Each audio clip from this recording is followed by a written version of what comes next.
Bismillahirrahmanirrahim. Assalamualaikum warahmatullahi wabarakatuh. Selamat datang di video pembelajaran. Pada kali ini kita akan belajar masih dalam tema 6, merawat hewan dan tumbuhan. Pada subtema 4, merawat tumbuhan dalam pembelajaran 1 dan 2. Seperti biasa untuk memulai pembelajaran, marilah kita berdoa dulu. Berdoa dimulai. Selesai. Kalau gitu kita mulai saja.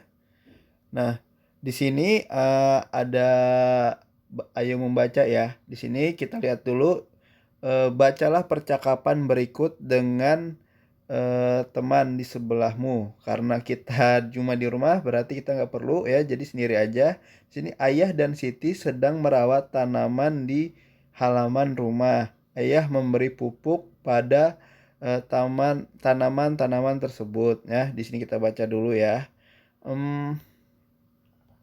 Siti, mengapa tanaman harus diberi pupuk, Ayah? Kemudian Ayah menjawab, supaya tanaman tumbuh subur. Pupuk mengandung zat-zat yang dibutuhkan oleh tanaman. Kemudian Siti bertanya lagi, apakah tanaman cukup dipupuk saja, Ayah? Kemudian Ayah menjawab, tentu tidak, tentu saja tidak. Tanaman juga membutuhkan air. Oleh karena itu, kita harus menyiram tanaman juga.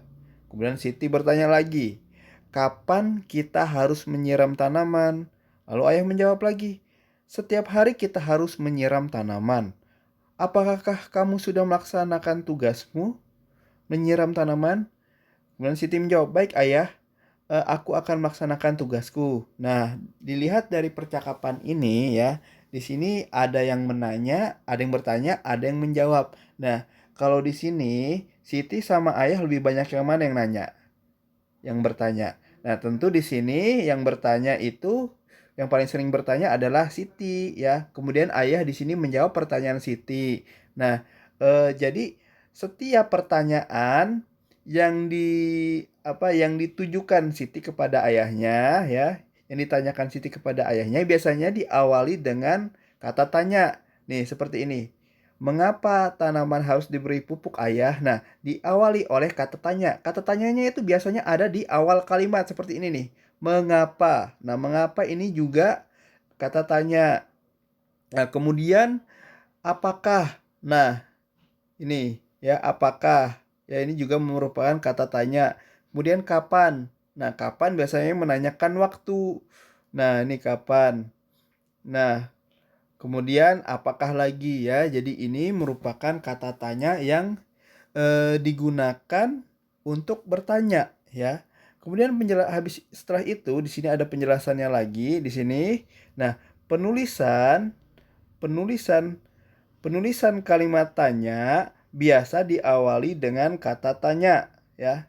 Kata tanya tadi udah Bapak jelasin, penulisan kalimat tanya selalu diakhiri dengan tanda tanya. Nah, ini tanda tanya seperti ini ya. Ini merupakan tanda tanya.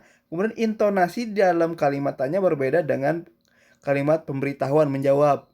Nah, biasanya kalau intonasinya itu bunyinya itu beda. Kayak kapan kita harus kapan kita harus menyiram tanaman. Nah, biasa gitu agak melengkung kan intonasinya ya.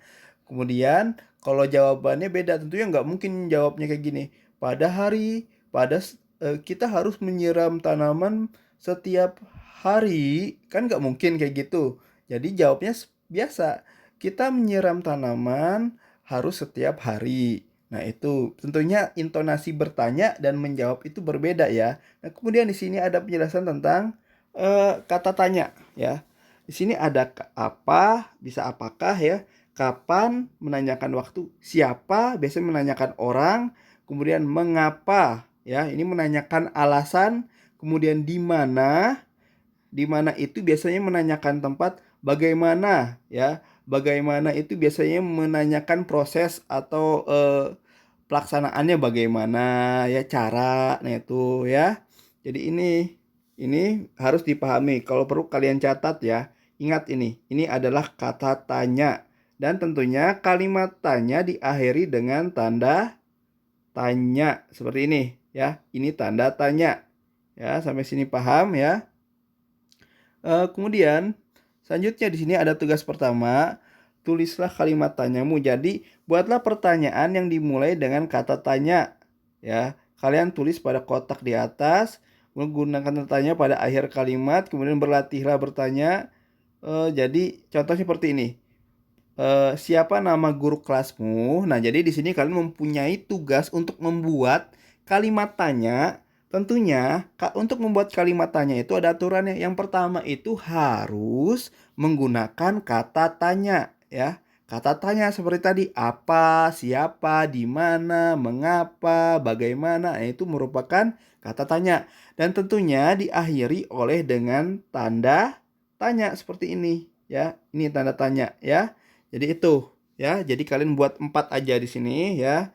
Kemudian selanjutnya di sini ada bacaan, eh, merawat tanaman di sekolah adalah hal yang harus dilakukan semua siswa. Tanaman di halaman sekolah membuat sekolah tampak indah. Tanaman di halaman sekolah jangan diinjak. Jangan pula membuang sampah di halaman sekolah. Jika tanaman diinjak, tanaman akan rusak. Halaman sekolah tidak akan tampak indah lagi. Membuang sampah di halaman sekolah membuat lingkungan kotor. Membuat lingkungan sekolah bersih dan indah adalah kewajiban semua siswa. Nah, jadi ini adalah bacaan tentang merawat tanaman di sekolah, di mana kita tidak boleh menginjak tanaman, ya. Kalau misalnya tanaman diinjak, nanti tanaman mati, kemudian tidak ada tumbuhan, sehingga membuat halaman sekolah kita tidak menjadi indah. Apalagi kalau ada anak-anak yang membuang sampah sembarangan, ya. Itu sangat membuat sekolah kita jadi tampak tidak indah. Dan membuat lingkungan sekolah bersih dan indah adalah kewajiban semua warga sekolah, ya. Gak cuma siswa aja kok, guru pun juga, ya. Penjual-penjual kantin pun, pedagang kantin pun mempunyai kewajiban sama, yaitu harus menjaga kebersihan sekolah, ya. Jadi ini yang harus kalian pahami, ya. Selanjutnya di sini, ya. Ini tugas kedua, ya. Tadi ini tugas kedua seharusnya. Nah, bacaan di atas merupakan contoh pentingnya menaati peraturan untuk merawat tanaman sekolah, ya. Jawablah pertanyaan berikut. Apa saja tata tertib untuk merawat tanaman di sekolahmu? Nah, jadi di sekolah itu selalu pasti mempunyai tata tertib seperti yang Bapak jelasin kemarin, ya. Kemudian siapa sajakah yang harus menaati tata tertib tersebut? Kemudian yang ketiga, apa yang terjadi jika kita tidak mematuhi tata tertib tersebut? Nah, kemudian di sini ada kotaknya lagi diisi, ya. Contoh tata tertib merawat tanaman di sekolahku adalah seperti apa? Titik, ya. Kemudian yang harus mematuhi tata tertib itu adalah, nah, kemudian peraturan tersebut harus dipatuhi karena, nah gitu, ya. Jadi ini, ya. Jadi ini pertanyaannya. Dan ini cara menjawabnya nih, ya. Ini cara menjawabnya. Jadi nggak, ini ada contoh cara menjawab yang baik dan benar kayak gini, ya. Jadi apa saja tata tertib untuk merawat tanaman di sekolahmu? Nah, jadi ini contoh tata tertib merawat tanaman di sekolah adalah, nah jadi gitu, nggak langsung to the point jawabannya gitu aja, enggak, ya. Yang kedua nih, siapa yang harus menaati tata tertib tersebut? Nah, jadi nggak cuma jawab kayak gini, semua siswa. Kan nggak kayak gitu. Jadi ada aturan cara menjawab yang baik lagi. Kayak gini yang lebih bagus. Yang harus mematuhi tata tertib adalah gitu, ya. Jadi ini sama nomor 3 juga begitu, ya. Apa yang terjadi jika kita tidak mematuhi tata tertib tersebut, ya? Apa yang terjadi, ya? Peraturan tersebut harus dipatuhi karena nanti akan apa kalau misalnya tidak, kalau peraturan tata tertib tidak dipatuhi, apa yang terjadi, ya? Jadi sampai sini paham, ya? Oke, sekian pembelajaran dari Bapak, ya. Apabila ada pertanyaan silakan hubungin Bapak. Kalau gitu, assalamualaikum warahmatullahi wabarakatuh.